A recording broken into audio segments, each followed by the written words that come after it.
दोस्तों, सबसे पहले सब्सक्राइब करें, नोटिफिकेशन बेल दबाएं और सबसे पहले वाली ऑप्शन ऑल करें, जिससे हमारी आने वाली नई वीडियो की नोटिफिकेशन आपको फ़ौरन मिल जाए। जय श्री राम भक्तों।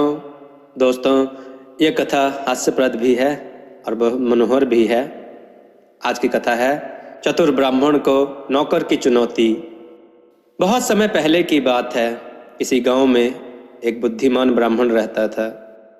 वो लोगों को ठगने की कला में माहिर थे। उनके एक नौकर का नाम था विप्ता।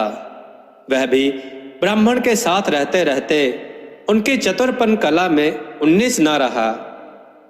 एक बार बातों ही बातों में विप्ता ने हंसते हुए कहा, मालिक, मैं भी अब साथ रहते रहते आपकी कला में उस्ताद हो चुका हूं, इसलिए अब मुझे भी कोई ठग नहीं सकता। ब्राह्मण ने उसकी चुनौती अनमने भाव से स्वीकार करते हुए कहा, ठीक है बच्चू, कभी परीक्षा ले लूंगा। ब्राह्मण का हलवाहा कहीं चला गया था, अतः विप्ता को ही हल जोतने के लिए तैयार किया और प्रलोभन देते हुए कहा, विप्ता, अगर खूब अच्छी तरह खेत जोतेगा तो स्वादिष्ट हलवा खिलाऊंगा। विप्ता खूब मनोयोग से हल जोतता जा रहा था और इच्छा भर हलवा खाने का मंसूबा बांध रहा था। उसने बहुत देर बाद ब्राह्मण को एक मिट्टी का कोहा सर पर उठाए और लड़खड़ाते खेत की ओर आते देखा। विप्ता खुशी से उत्साहित होकर और मन लगाकर हल जोतने लगा। वह सोचता जा रहा था कि देर से आया तो क्या हुआ, हलवा तो अघाकर खाऊंगा। ब्राह्मण को धीरे धीरे आते देख विप्ता के मन में और लावा फूटता जा रहा था। आह, मालिक को उतना भारी कोहा उठाकर लाना पड़ रहा है, इसी कारण ठीक से चल नहीं पा रहे हैं। ब्राह्मण भरसक देरी कर खेत पर पहुंचे और विप्ता को भली भांति जुता देखकर खुश हो गए। आह्लादित होते हुए कहा, विप्ता, अब खा लो।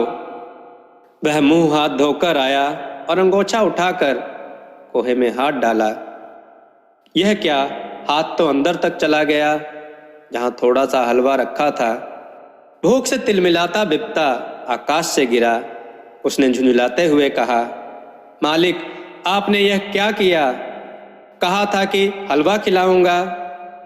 ब्राह्मण ने झपटते हुए कहा, कहा तो था, किंतु यह कहाँ कहा था कि भरपेट खिलाऊंगा। थोड़ा है तो क्या हुआ, अच्छा तो है। विप्ता मन महसूस कर रह गया। एक बार फिर उसे जोतने के लिए जाना पड़ा। इस बार उसने खेत का थोड़ा सा टुकड़ा जोतने में ही दिन भर लगा दिया।